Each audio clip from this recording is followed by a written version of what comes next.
students, welcome to our YouTube channel Young India Academy.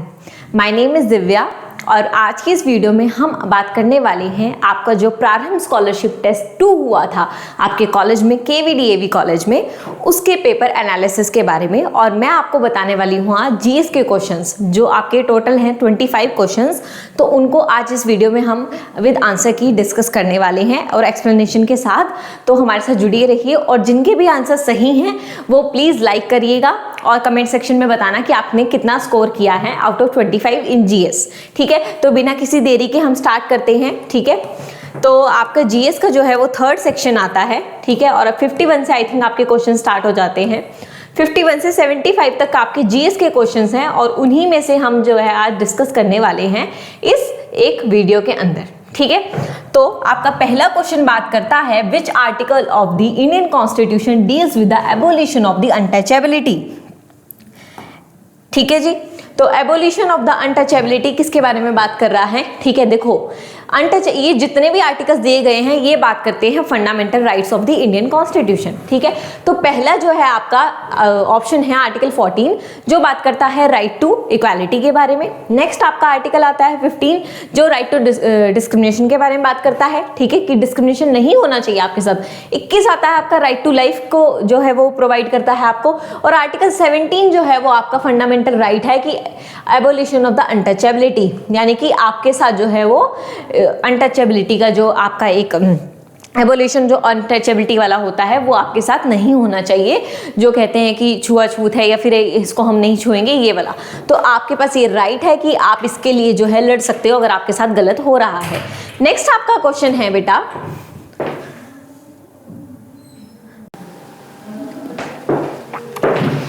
Okay, तो आपका जो है आर्टिकल 17 आपका फंडामेंटल राइट है, तो आपका आंसर इसमें रहेगा 51 का सी। नेक्स्ट क्वेश्चन है the great bath of the Indus valley civilisation has been found at. तो आपके ऑप्शंस हैं हड़प्पा, मोहनजोदारो, धोलावीरा एंड लोथल। ठीक है, तो इन चारों ऑप्शन से आपका हिस्ट्री का क्वेश्चन है, तो great bath of Indus valley civilisation का आपका आंसर रहेगा बी, मोहनजोदारो। ठीक है, क्योंकि जो बाथ टैंक वगैरह होते हैं, जैसे अभी आपके यहाँ पे बाथ टब होते हैं, ठीक है, तो जकूजी होते हैं, तो उस टाइम पे इंडस वैली सिविलाइजेशन के टाइम पे बच्चे आपके यहाँ रहते थे मोहनजोदारो में। क्या चीज कि आपका जो बाथ होता है, ठीक है, वो पूरा प्रॉपर स्ट्रक्चर्ड होता था, ईंटों से बना हुआ होता था। ठीक है, वो जैसे जाते हैं तट पर, ठीक है, उस तरीके से बना हुआ था। तो जब बाथ लिया जाता था तो एक तरीके से आपके जो कल्चरल आपके प्रोमिसेस हैं, जो आपकी एक्टिविटीज हैं, उनको फुलफिल करने के लिए, ठीक है, उन रिचुअल्स को परफॉर्म करने के लिए आपको एक ग्रेट बाथ था आपका इंडस वैली सिविलाइजेशन में। तो आपका आंसर इसमें रहेगा मोहनजोदारो के टाइम पे। एक मूवी भी थी मोहनजोदारो की, ठीक है, ऋतिक रोशन थे उसमें। तो अगर आप लोगों ने देखी है तो जरूर एक बार कमेंट में बताना कि हाँ आप लोगों ने वो देखी है नहीं देखी है। ठीक है, नेक्स्ट क्वेश्चन आता है विच of the following is the longest river entirely with in India. ठीक है, अब देखो अगर मैं elimination method is the best कि जिसमें आपको पता चल जाता है कि आंसर आपका कौन सा हो सकता है। अब आपने सुना ही होगा सात से ज्यादा गंगा या गोदावरी नदी का नाम। ठीक है, ऑल्दो नर्मदा और कृष्णा नदी भी हैं, बट नर्मदा और कृष्णा नदी जो है वो आपके इतनी लॉन्गेस्ट नहीं है। अब इन्होंने पूछा है कि बचा कौन सा आपका, ये दोनों नहीं होंगे तो कौन सा बचा, गोदावरी और गंगा। अब जो गंगा नदी है बेटा आपकी, वो आपकी बांग्लादेश से होके भी जाती है, तो इसीलिए इन्होंने आपसे पूछा है विद इन इंडिया। तो विद इन इंडिया जो है वो आपकी कौन सी रहेगी नदी, Godavari. Then your answer will be Godavari. तो आपका 53 का आंसर रहेगा ए।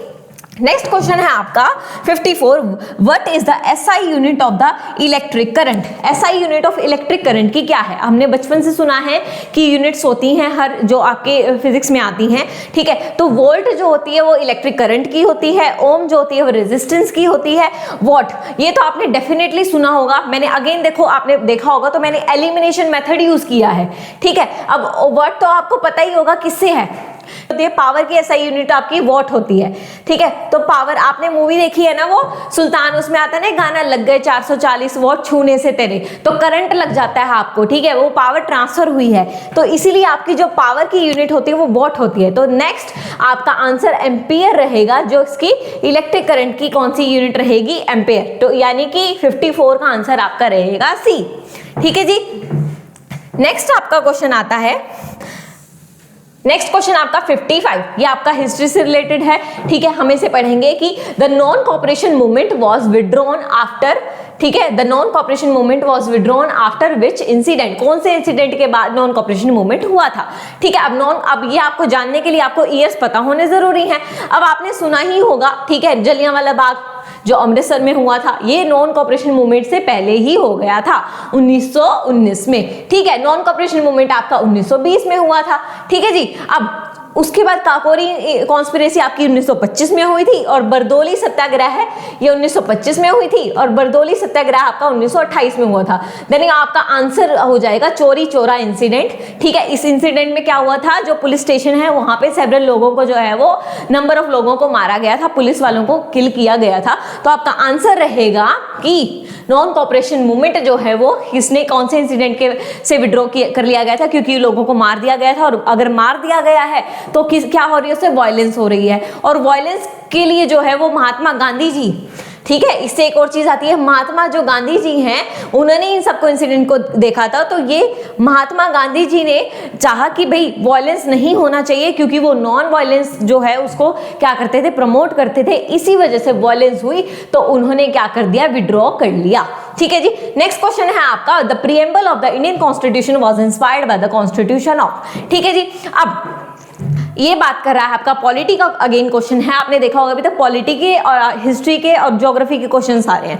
तो पॉलिटी का आपका ये क्वेश्चन है जिसमें बोला गया है कि प्रीएम्बल जो है इंस्पायर किससे किया। देखो हमारे कॉन्स्टिट्यूशन में जो है वो काफी सारे सोर्सेज हैं, ठीक है। हमने डिफरेंट कंट्री से कॉन्स्टिट्यूशन को उठाया है, काफी चीजों को हमने वहां से लिया है, तब जाके हमने एक अपना कॉन्स्टिट्यूशन, एक संविधान अपना बनाया है, ठीक है। तो आपका इसमें क्या रहेगा, यूएसए यूएसएसआर, ठीक है। अब इसने बोला प्रीएम्बल जो है वो किससे है, अगर आपने कभी पढ़ा हो तो आयरलैंड से हमने डीपीएसपी लिए हैं, ठीक है, directive principle of state policy लिया है, ठीक है। यूएसएसआर से हमने फंडामेंटल ड्यूटीज ली हैं अपनी, फ्रांस से हमने फ्रेटर्निटी, लिबर्टी, इक्वालिटी, इन सबको उठाया है। तो बचा कौन सा, USA will be your correct answer, जिससे हमने फंडामेंटल राइट्स लिए हैं, जुडिशियल रिव्यू लिया है, प्रीएम्बल लिया है, पार्लियामेंट्री फॉर्म ऑफ गवर्नमेंट लिया है। ये सारी चीजें हमने कहां से ली है, यूएसए से ली हैं। तो आपका आंसर रहेगा 56 का ए। नेक्स्ट आपका क्वेश्चन है, which metal was most commonly use by the Indus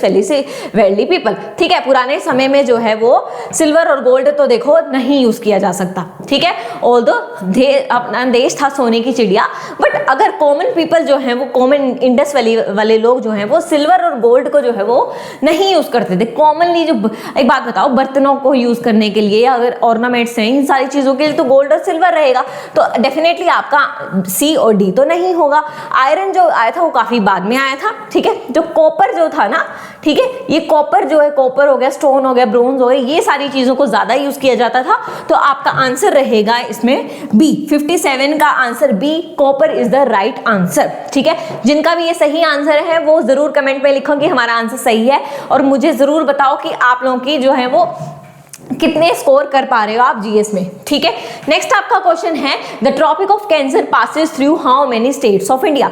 जो ट्रॉपिक ऑफ कैंसर होता है, ठीक है, आपको पता है आपका ग्लोब है, ट्रॉपिक ऑफ कैंसर एक लैटिट्यूड होता है, उसके जरिए ग्लोब से जो है पास होके जाता है, वेदर वगैरह सारी चीजों को एनालाइज करते हैं, ठीक है। तो ट्रॉपिक ऑफ कैंसर जो है वो कितनी स्टेट से पास होके जाता है, तो 58 में आपका आंसर रहेगा सी, 8 स्टेट से गुजर के जाता है। कौन कौन से वो 8 स्टेट्स हैं, इनको याद कर लेते हैं। गुजरात, राजस्थान, मध्य प्रदेश, छत्तीसगढ़, झारखंड, वेस्ट बंगाल, त्रिपुरा, मिजोरम, ये 8 स्टेट्स हैं जिनसे गुजर के जो है वो आपका ट्रॉपिक ऑफ कैंसर पास होता है।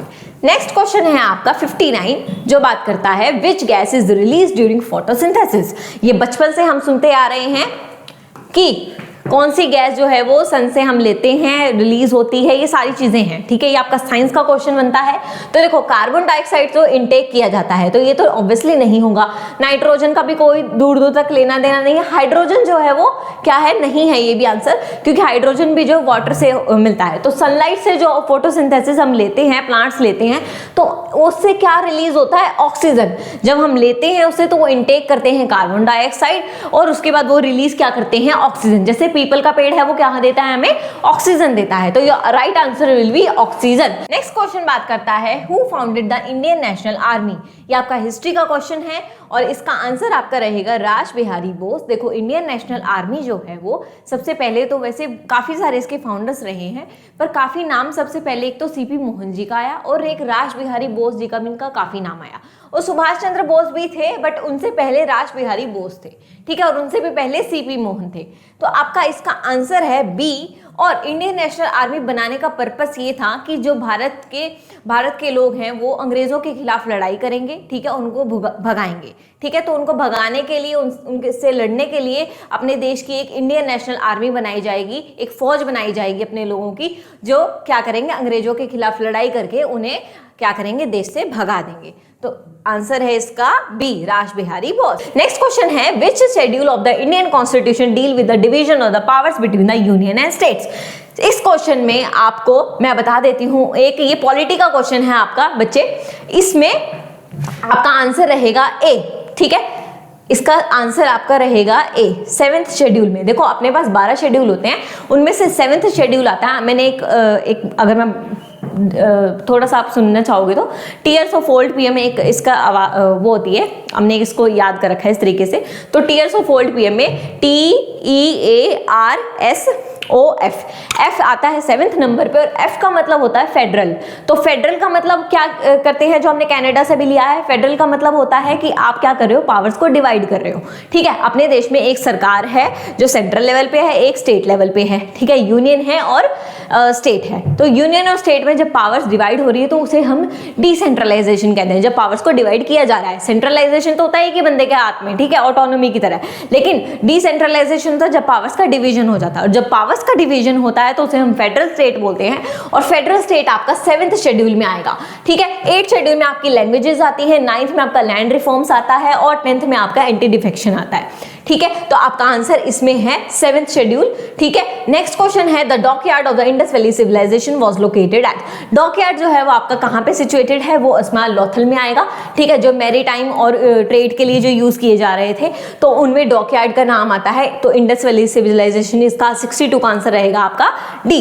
नेक्स्ट क्वेश्चन है the soil best suited for cotton cultivation in India. कौन सी ऐसी सॉइल है जो सबसे बेस्ट सूट करती है, ठीक है। अपने देश में कॉटन की जो है बहुत ज्यादा उत्पादन किया जाता है, बहुत भारी मात्रा में जो है वो उसका उत्पादन होता है अपने देश में, ठीक है।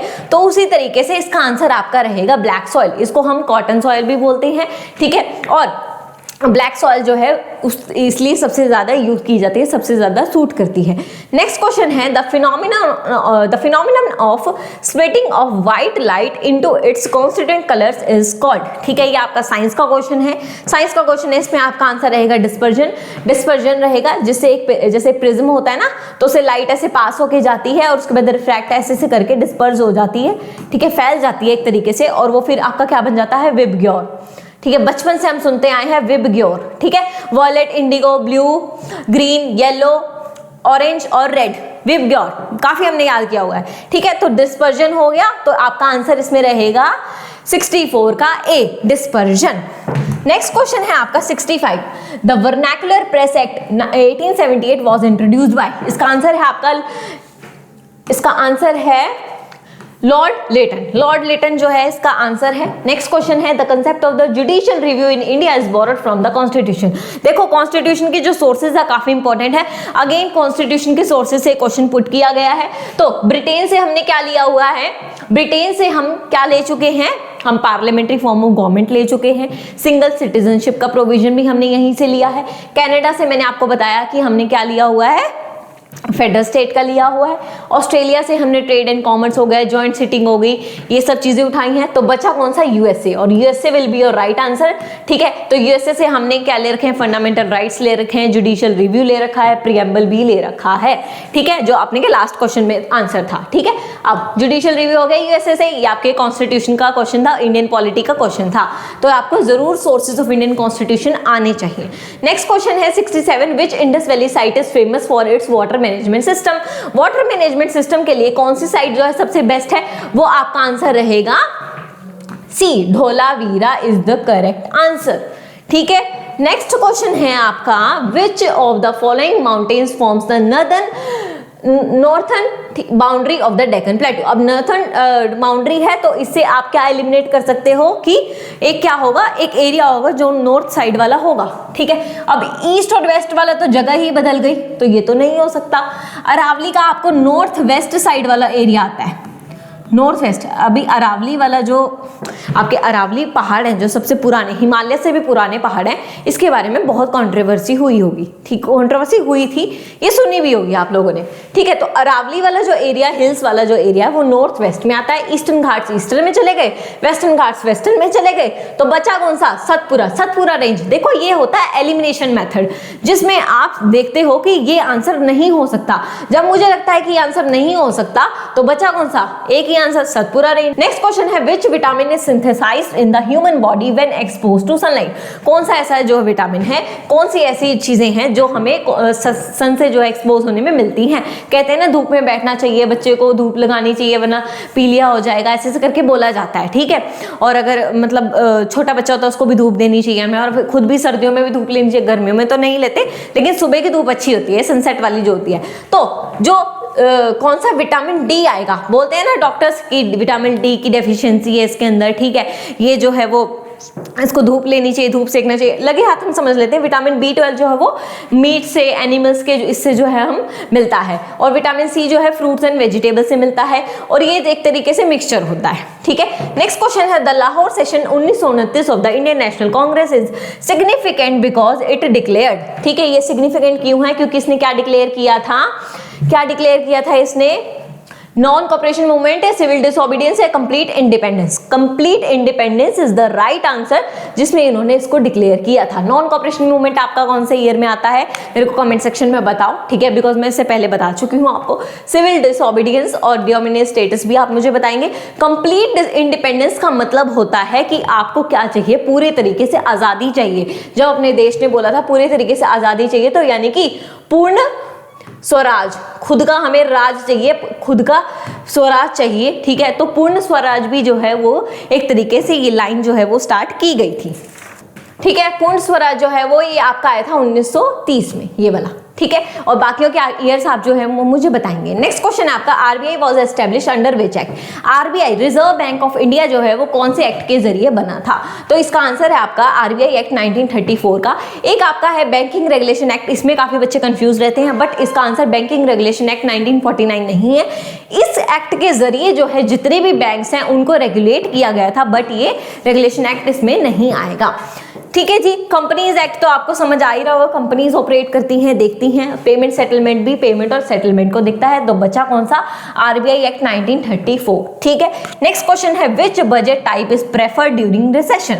रिसेशन क्या होता है, रिसेशन का मतलब होता है कि जब आपको लग रहा है कि आपके एक्सपेंसेस ज्यादा हैं और आपकी इनकम कम हो रही है। मान लो मेरी इनकम है 50,000 और मेरे एक्सपेंसेस है 60,000, तो अगर इसी तरीके से देश की भी जो है वो एक इनकम होती है, बजट उसी हिसाब से बनाया जाता है, ठीक है। मैं शॉपिंग करने जा रही हूँ, मेरा बजट होता है, इसी तरीके से देश की भी इनकम है, उसका भी कुछ बजट होता है। हर 1 फरवरी को क्या है, बजट को रिलीज किया जाता है। कौन करेगा, हमारे देश का फाइनेंस मिनिस्टर। कमेंट सेक्शन में मुझे बताओ कि अपने देश का फाइनेंस मिनिस्टर कौन है, इज इट अ फीमेल और अ मेल, और अगर है तो कौन है, उनका नेम मुझे आप बताएंगे, ठीक है। तो हाँ, रिसेशन हो गया कि जब एक्सपेंसेस ज्यादा हैं कंट्री के और आपके रेवेन्यूज कम हो रहे हैं, और अगर रेवेन्यूज कम हो रहे हैं तो हमें उसको बढ़ाना पड़ेगा, और अगर मुझे बढ़ाएंगे तो किस तरीके से बढ़ाएंगे, हमें कुछ ना कुछ क्या करना पड़ेगा, कुछ इन्वेस्टमेंट करनी पड़ेगी, कुछ हमें जॉब्स प्रोवाइड करनी पड़ेंगी, किसी न किसी तरीके से हमें बिजनेस को अपलिफ्ट करना पड़ेगा। तो उस चीज के लिए आपका आता है डेफिसिट बजट। डेफिसिट का मतलब होता है कमी होना, तो हमारा जो बजट है वो किसी न किसी तरीके से कम है, तो कम है तो हमें क्या करेंगे, हम डेफिसिट बजट बनाएंगे, जिसमें आप जो है वो एक्सपेंसेस को ज्यादा कर दोगे और रेवेन्यू को कम कर दोगे, और एक्सपेंडिचर जब आप करोगे, बिजनेस को बढ़ाओगे, आप इन्वेस्टमेंट करोगे, और इंडस्ट्रियल सेक्टर में या वैसे प्राइवेट सेक्टर में, गवर्नमेंट सेक्टर में जॉब्स प्रोवाइड करोगे, जिसकी वजह से क्या होगा, लोगों के पास जो है इनकम आनी स्टार्ट हो जाएगी, रेवेन्यू होना स्टार्ट हो जाएगा, और अगर रेवेन्यू होगा तो ही जाके अपनी इकोनॉमी एक तरीके से बैलेंस रहेगी। बैलेंस तो नहीं हो सकता, क्यों बैलेंस क्यों करेंगे, रिसेशन आ रखा है भाई, हमें करना पड़े। कोविड के टाइम भी तो ऐसे ही हुआ था ना। और जीरो बेस तो बिल्कुल भी नहीं है। और सरप्लस तो होता है जब आपके पास रेवेन्यू ज्यादा है, एक्सपेंसेस कम है। मेरे पास जो है 60,000 की इनकम है और 20,000 मेरे खर्चे हैं, 40,000 तो मुझे बच रहा है, सरप्लस हो गया, ज्यादा हो गया। तो ये तीनों ही ऑप्शंस आपके नहीं आएंगे। Your correct answer will B deficit budget. Next question है 73, GST was introduce in India. GST जो है वो इंडिया में कब इंट्रोड्यूस हुआ था? ये आपकी काफी बार कंफ्यूजन आती है, ठीक है। 2016, देखो 15 में तो बिल्कुल भी नहीं हुआ।